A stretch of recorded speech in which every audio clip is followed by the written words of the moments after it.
A couple of weeks ago, I covered the Electromechanica Solo, a three-wheeled, single-seat commuter vehicle that was designed to fit somewhere between a motorcycle and a car. It offered the space benefits of a motorcycle and the driving characteristics of a car.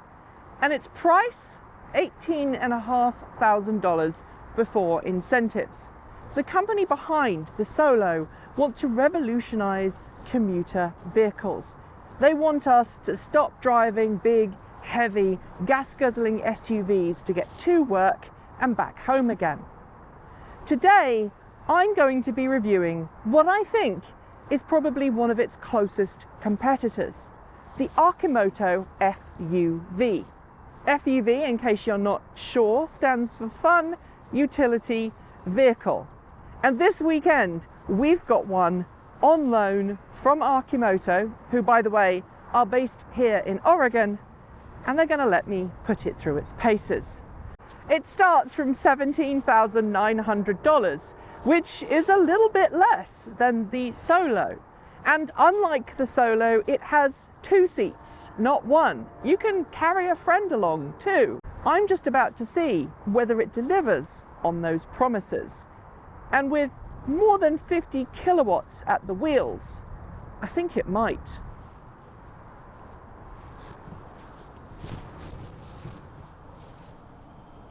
I'm starting today's review on some country lanes, and while that might not feel like the place that the Arcimoto FUV is best suited, most people think of it as a city vehicle, I'm actually really impressed at how well it handles country lanes. Country lanes for the FUV, just like any motorcycle or motorcycle derivative, are where these vehicles are the most fun. Pushing the Trike, in this case, through a corner, figuring out where the exit point is, and then opening up the throttle. The thrill, the handling, it just feels right for this vehicle. It's powered by a 19.2 kilowatt hour lithium ion battery pack that sits right in the center of the vehicle. It can be charged using a level 1 or a level 2 charging unit. I have a level 2 charging station at my house, so it's possible to charge from empty to full in under 4 hours. If you want the extended range, which gives you access to about 100 miles of real-world city riding, you can enable extended range, which charges the battery beyond 80-something%, gives you a full 100% charge, but like many other electric vehicles, when charged to full, it does mean that you cannot use regenerative braking. That means that when the vehicle is fully charged and you first get behind the steering column or the handlebars, you're going to have to use the foot brake rather than the throttle-activated regenerative braking. That's not a problem for me. I'm a biker. I'm used to using my right foot to slow things down. Like a quad bike, there's quite a lot of weight up front. In fact, like any 2+1 derivative of Trike, you have a lot of weight at the front to steer. At slow speeds, this means it's nigh on impossible to get the handlebars to turn. At speed, well, it's pretty lightweight. With 19.2 kilowatt hours of lithium-ion batteries just located down the center of the Arcimoto FUV, it's basically right between my legs, you don't feel a whole lot of this vehicle's weight. It's about 1,300 pounds all in, and that's heavy for a motorcycle, but it's lightweight for an electric vehicle. That said, you don't feel the weight when you're moving. There's plenty of torque available from the 77 brake horsepower motor, and the 0 to 60 sprint time, that's 0 to about 98 kilometers per hour, takes 7.5 seconds.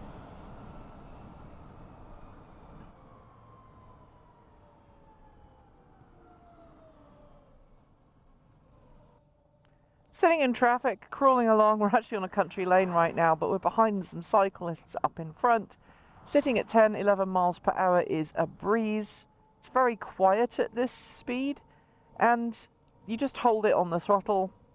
There's no kind of vibration that you feel in the handlebars that you might do on a bike, and because you've got the windscreen acting as an air brake, you don't get any buffeting, which means actually you feel a lot more refined riding this than you might in, say, a regular motorbike.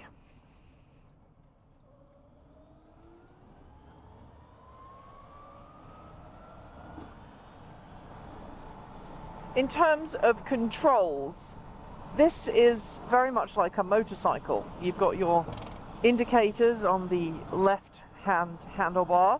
They are not self-cancelling, but they're push to cancel like most motorcycles are. You've got a horn switch like you'd find on a motorbike, and you've got your light switch. The one thing you don't get is a headlight flasher, which most motorbikes coming to market today have, and I wish that this had, because I actually use my headlight flasher reasonably frequently in the car, and I think it would be a really good utility for the FUV, and I hope that Arcimoto consider adding that in the future. Moving over to the right hand, you've got your throttle, which obviously allows you to control how fast the motor and you are going.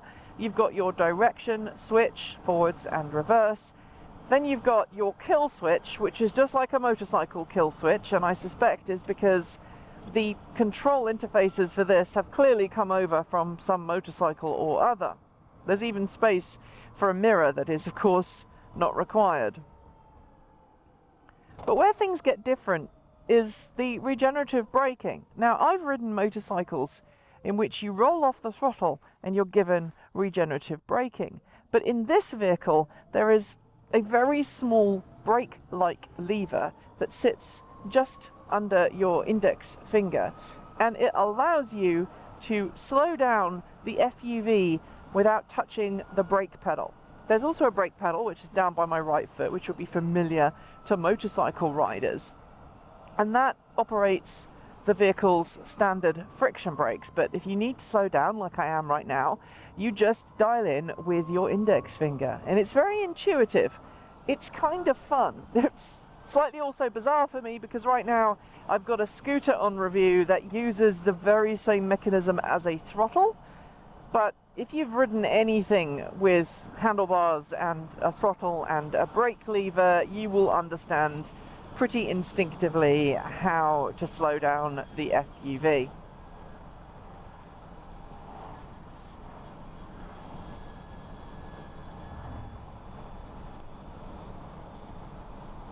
I've talked about control interfaces, but let's talk about how it feels to actually ride and drive the Arcimoto FUV.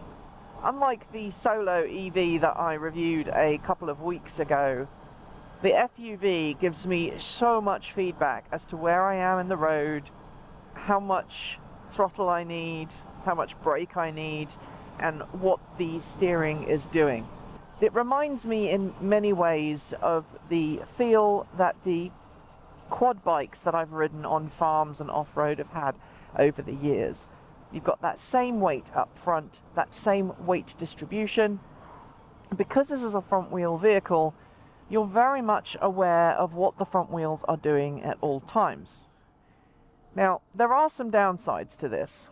Primarily, it is possible, extremely possible in fact, to understeer with this vehicle. If you're going too quickly and you don't put enough force on the front wheels, you do understeer quite dramatically. If you are moving at speed and you find that you need to slow down in a hurry for a corner, you are going to have to use both the regenerative braking and also the foot brake, because that's the only way really that you're going to be able to stop any squirreling or any issues there. You might be wondering why I'm wearing a helmet in the FUV, especially as all of the press materials that you've probably seen show people riding them without a helmet. Well, there's two reasons. The first one is that I have a microphone hidden just here so that you can hear what's going on. It's an easy way of me recording my voice without having a whole lot of wind noise, and there is a fair amount of wind noise in the FUV. But the second one is just comfort. I've discovered that I actually prefer wearing a helmet when I'm in the FUV, partly because it's still pretty cold here in Oregon in the early part of April, and partly because it means that my ears don't get cold while I'm riding along. One of the supporters of Transport Evolved actually has one of the very first FUVs to be made, and I know he generally just wears a hat and gloves, and I could probably see myself doing that if I owned one for any length of time. But for the purposes of a short weekend borrowing of this vehicle, and obviously because I am going to be doing a review and need the microphone, I just decided to put a microphone on the helmet and then wear the helmet instead. The other reason why I like wearing a crash helmet when I am riding the FUV is another practical one. There are really no cubby holes in the FUV. There's no place to put anything up here in front of me. There are 2 cup holders, but that's about it. And so for me to drive on a sunny day means that I would either have to be fiddling in my pockets to find my sunglasses, or I can just wear my motorcycle helmet, which has a built-in sun visor, and so I must admit that also came into play here.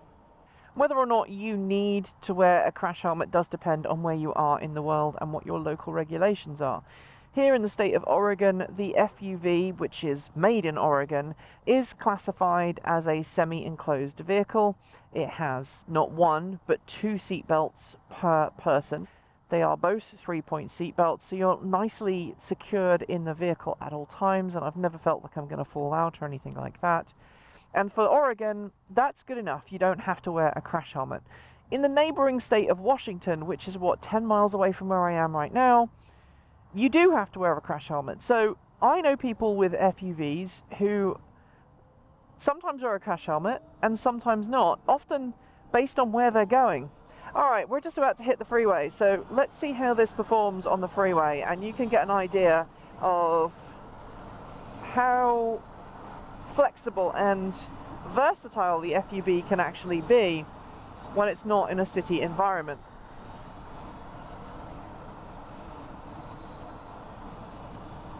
I'm on Highway 26 here on the west side of Oregon, and I'm heading into Portland to get my COVID vaccine. I'm not really going particularly fast, I'm just keeping up with traffic, and at this speed the FUV is a really nice ride. I don't feel any wind buffeting, I don't feel like I'm being pushed around.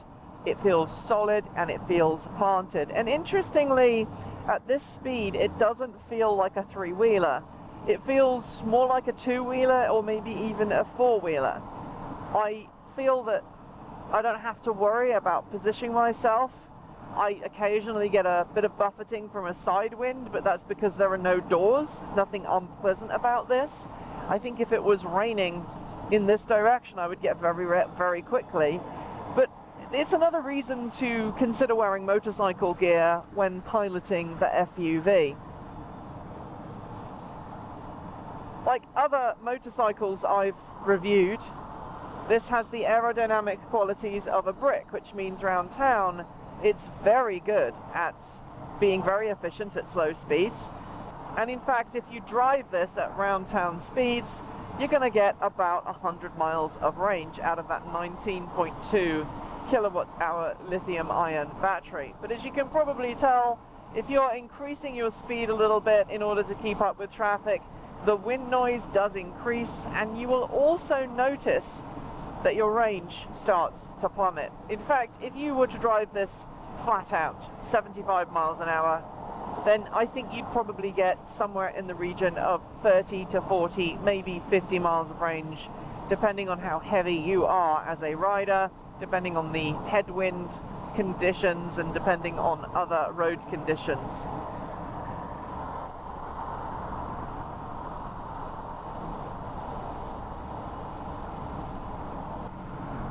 You do get an awful lot of attention when you're driving this, and that's for good reason. Obviously, the FUV is unlike anything else on the road today, and at highway speeds, I think people are kind of surprised that something that looks like this is capable of doing 75 miles an hour, is capable of keeping up with traffic and executing the odd overtaking maneuver. Even at 50, if I open the throttle, it's still got more to give. It's certainly not as quick as, say, the Energica SS9, but it's about nearly twice the weight of the Energica SS9, and it does show. But then you can carry stuff in this, you've got extra luggage capabilities, and you're a lot safer than you would be on a motorcycle.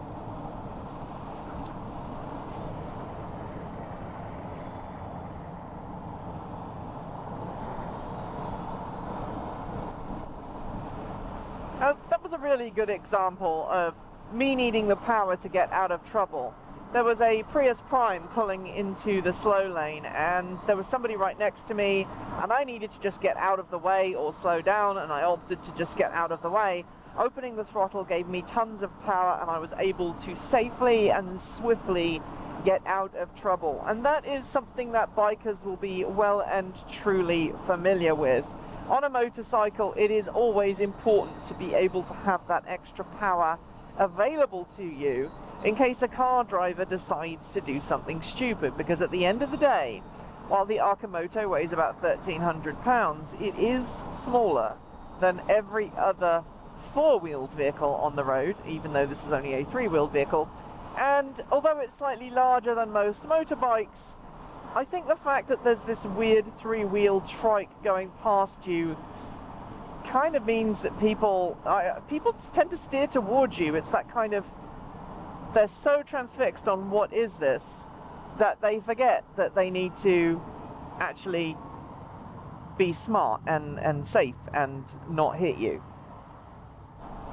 If you've watched this channel for any length of time, you'll know that I am a fan of weird and wonderful vehicles, and in fact I used to own a Renault Twizy. I've actually owned two Renault Twizys.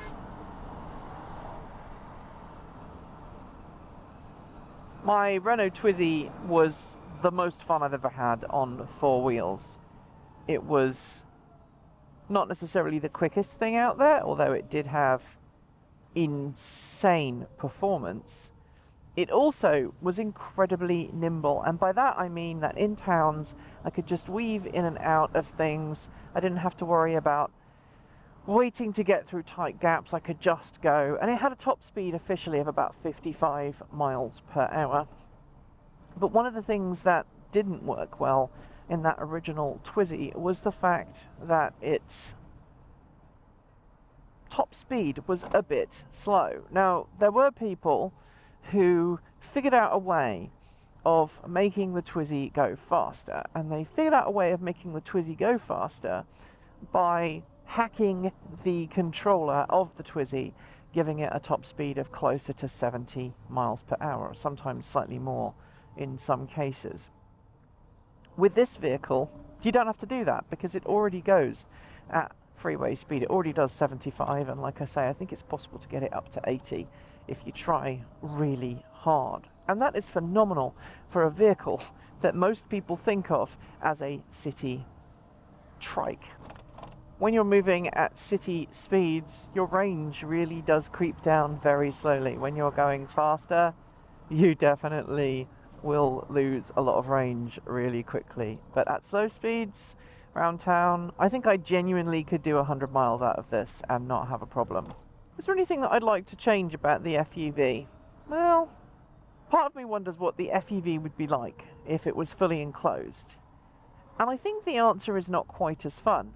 Now, whether that is because I'm a biker and I like being connected to the outside world, or whether that's because extra doors would make more rattles, I don't know. But I really like this vehicle. It reminds me a lot of my original Renault Twizy, a vehicle that I thoroughly loved and was incredibly sad to get rid of. Now, as you all know, the Renault Twizy is a four-wheel, not a three-wheel vehicle, and that means that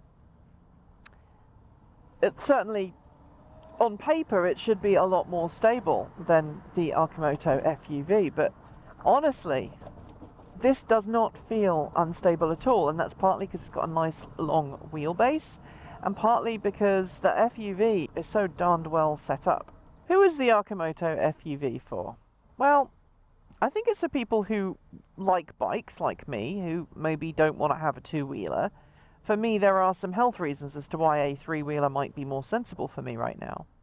But also people who want to carry more than a bike might offer. But it's also for small businesses, because Arcimoto has managed to reinvent the FUV multiple times. There's the upcoming Roadster, which is hopefully heading into production at some point soon, which is like this, but without any of the top. That is much more like a motorcycle trike, a traditional motorcycle trike. There's no windscreen, there's no roll cage, and you have to wear full motorcycle gear to ride it.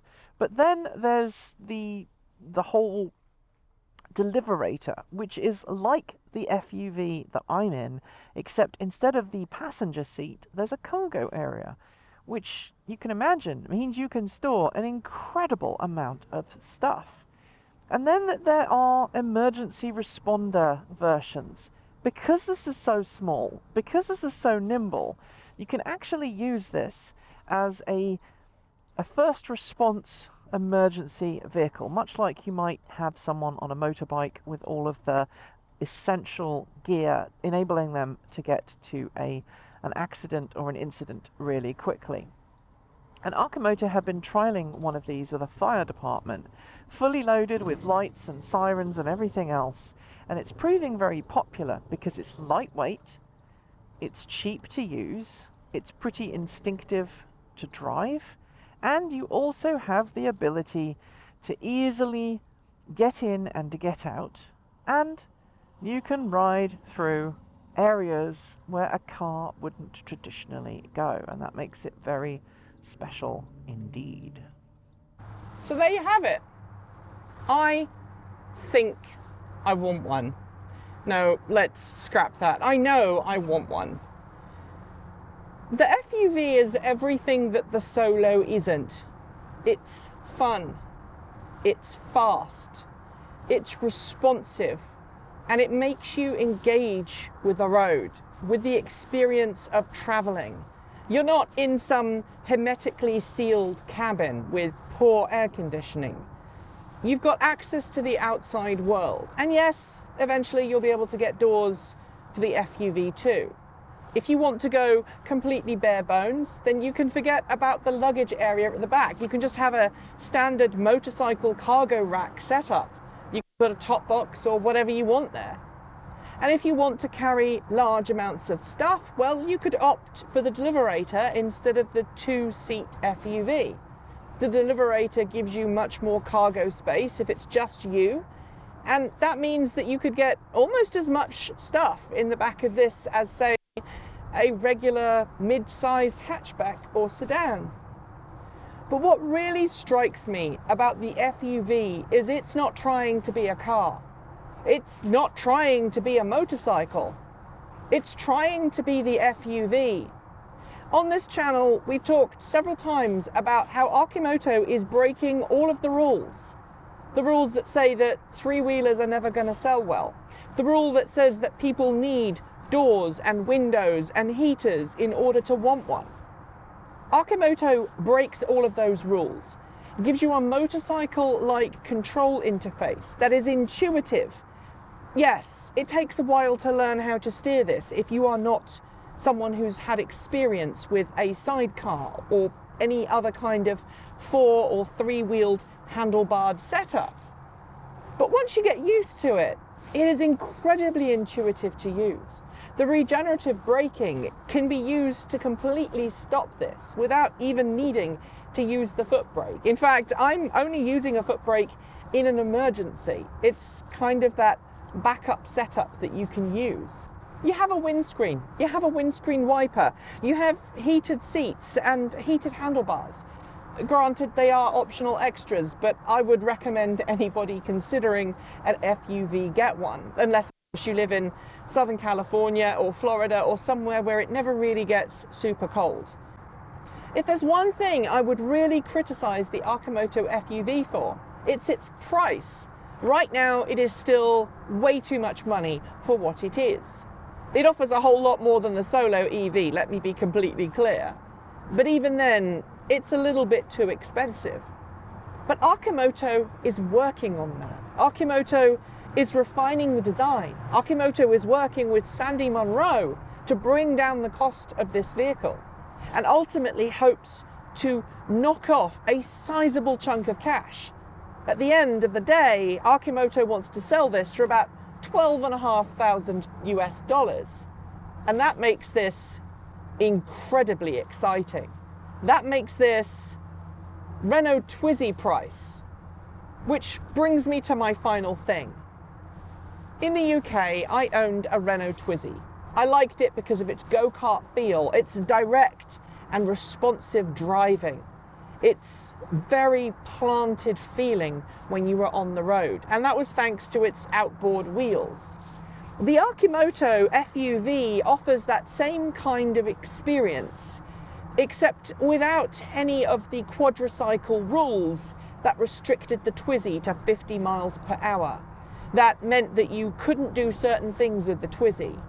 This thing officially tops out at 75 miles per hour, although I've heard that it can do 80. The name FUV is exactly what this vehicle is. It's fun, it's got utility, and it's a vehicle, but it's one like no other vehicle I've seen before.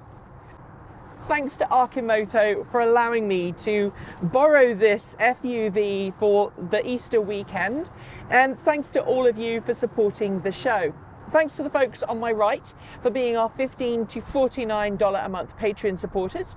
Special thanks to our $50 a month patrons, that's Raging Fellows, Gordon C, Paul Conway, Laura Sanborn, Anthony Coates, Sean Ueda, and Tesla in the Gong. And our deepest gratitude to our $100 a month Patreon supporters. They are John Lyons, Marcel Ward, Reggie Watts, JP Fagerback, Will Graylin, and Ian. If you would like to join all of these amazing Patreon supporters, you can do so just by following the link below. You'll also find a link that you can use to send us a tip through Ko-fi or Bitcoin if you'd prefer to support us that way. And there's a link to our Discord chat server, which is completely free to join. So please do give that a go if you're feeling chatty. And as usual, you'll find everything from t-shirts to face masks and water bottles at our Redbubble store. Thanks for joining me, and until next time, keep evolving.